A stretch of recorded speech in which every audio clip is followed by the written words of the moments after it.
আসসালামু আলাইকুম। আজকে আমরা একটা দারুণ জিনিস শিখবো। আমরা শিখবো কিভাবে মাত্র ১ মিনিটেই ১ ঘন্টা টাইপিং কাজ শেষ করা যায়। নরমালি আমরা যখন এক পেজ টাইপিং করতে যাই, আমাদের যারা হচ্ছে নরমাল স্পিড তাদের এখানে টাইপ করতে গেলে ১ ঘন্টা বা তার কম বেশি সময় লাগে। তো আজকে আমরা যে দারুণ জিনিসটা দেখবো সেটা হচ্ছে মাত্র ১ মিনিটেই আপনি পুরো এক পেজ টাইপিং করে ফেলতে পারবেন এবং সেই টাইপিংটা আপনি প্রিন্ট করতে পারবেন বা পিডিএফ করে কাউকে পাঠাতে পারবেন বা যেকোনোভাবে আপনি সেটা ইউজ করতে পারবেন। চলুন আমরা স্ক্রিনে দেখি কিভাবে ১ মিনিটে ১ ঘন্টা টাইপিং কাজ শেষ করতে পারি।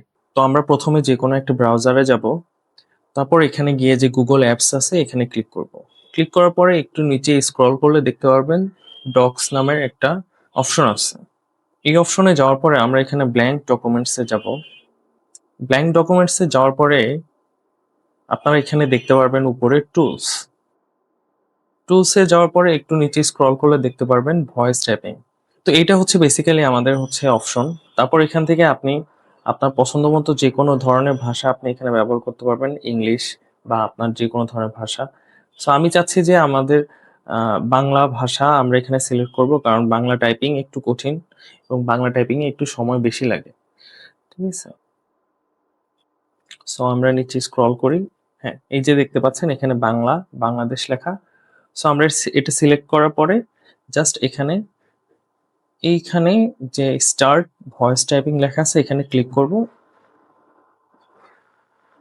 আমার সোনার বাংলা আমি তোমায় ভালোবাসি, চিরদিন তোমার আকাশ তোমার বাতাস আমার প্রাণে বাজায় বাঁশি।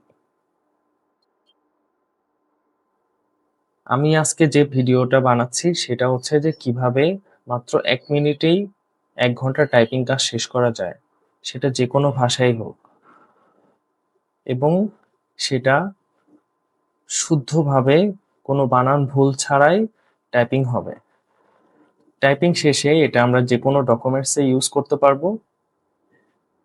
আমরা চাইলে এটাকে প্রিন্ট করতে পারবো। তো দেখতে পাচ্ছেন আমরা যে কিভাবে সুন্দর করে আমাদের, দেখেন কোথাও কোনো লেখা ভুল আছে কিনা, কোথাও কোনো বানান ভুল আছে কিনা। আপনার জাস্ট যে কাজটা হবে সেটা হচ্ছে যে টাইপিং করার পরে কোথায় কোথায় দাড়ি কমা কোথায় হবে সেটা আপনাকে একটু বসিয়ে দিতে হবে। সেটা বেশি সময় লাগার কথা না। তারপর আপনি চাচ্ছেন যে এই ডকুমেন্টসটাকে আপনি মাইক্রোসফট ওয়ার্ডে ইউজ করতে, সেটাও পারবেন। তার আগে আপনি চাইলে এখান থেকে এটা প্রিন্ট করতে পারবেন বা অন্যান্য যেকোনোভাবে আপনি এটাকে বোল্ড বা এখানে ফন্ট চেঞ্জ করতে পারবেন। সো আমরা দেখব যে কিভাবে এই ফাইলটাকে আমরা মাইক্রোসফট ওয়ার্ডে ব্যবহার করতে পারি। সো আমরা এখান থেকে যাব হচ্ছে ফাইলে যাওয়ার পরে যাব হচ্ছে ডাউনলোডে যাওয়ার পরে যাব হচ্ছে মাইক্রোসফট ওয়ার্ড। সো মাইক্রোসফট ওয়ার্ডে যাওয়ার পর আপনি যে কোনো জায়গায় একটি সেভ দিবেন। সেভ দেওয়ার পর এখান থেকে একটা ডকুমেন্টস এর নাম দিবেন। সো আমি ডকুমেন্টস এর নাম দিচ্ছি হচ্ছে টেস্ট। এটা ডাউনলোড হয়ে গেছে। এই ফাইল থেকে আমরা এখান থেকে ওপেন করব। হ্যাঁ, তো আপনারা দেখতে পাচ্ছেন যে এখানে আপনার ডকুমেন্টস এর ফাইলটি চলে এসেছে। আপনি চাইলে এটা যেকোনোভাবে ইউজ করতে পারবেন। এটা আপনি প্রিন্ট করতে পারবেন, আপনি চাইলে এটা ফরম্যাটিং করতে পারবেন। আপনি চাইলে এখান থেকে স্পেসিং বা আপনার যেটা দরকার সেটা আপনি করতে পারবেন। বা এখান থেকে আপনি আপনার ফন্ট চেঞ্জ করে এটা ব্যবহার করতে পারবেন। কি দারুণ না? সো আমরা যেকোনো ধরনের টাইপিং, সেটা যে ভাষারই হোক, এটা আমরা এই মাত্র ১ মিনিটের মধ্যেই আমরা এতগুলো টাইপিং করতে পারবো। এবং একটা মজার বিষয় হচ্ছে যে এখানে শুধু কম্পিউটারে না বা ল্যাপটপে না, আপনি চাইলে সেম কাজটি মোবাইলেও করতে পারবেন। তো অনেক ধন্যবাদ আপনাদেরকে।